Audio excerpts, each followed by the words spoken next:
Hey YouTube, welcome back. Today I'll be showing you some quick warm-up that you can implement before squatting or performing lower body in general, and why implementing these certain drills can actually optimize your movement pattern when it comes to squatting. Warming your calves up is pretty essential, and I have mentioned why in previous videos.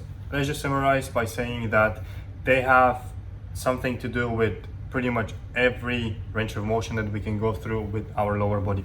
And just because it's the most distant part from our heart, basically it's the hardest part to get some blood flow into, and blood flow is very important just to make sure that we are mobilized and we're flexible in this certain area. So by foam rolling these, which I'm actually doing here with the bar instead of the foam roller, I'm just applying some external pressure through the weight, which I cannot obviously do with the foam roller.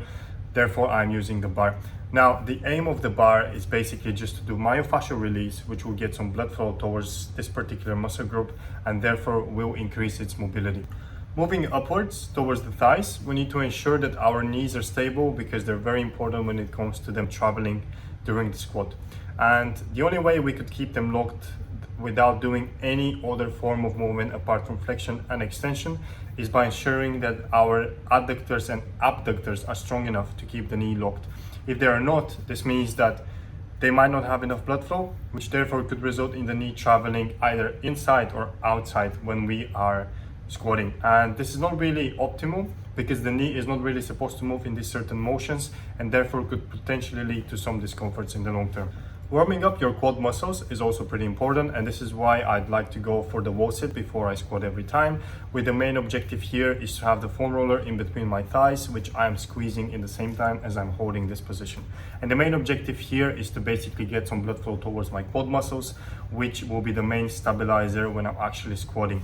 And if they're not strong enough to hold me when I'm in the lowest position of the squat, this means that I will be compensating with my upper back leaning forward, which I would like to avoid. Therefore, I'm performing the wall sits.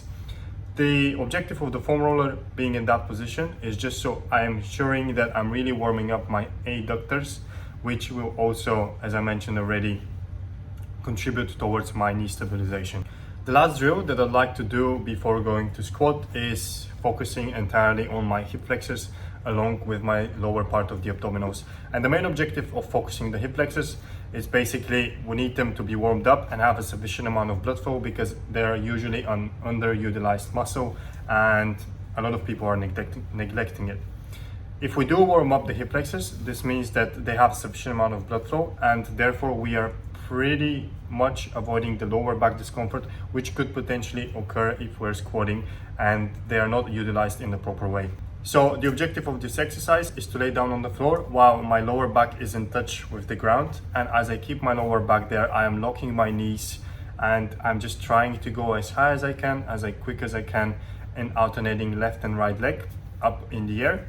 And also another thing that needs to be mentioned is we're not touching the floor in the same time. So this way we are ensuring that the only muscles that are working in this particular drill are our hip flexors and our abdominals. I really hope this video helped you guys. Let me know what you think about these type of videos in the comment section, and I'll see you next time.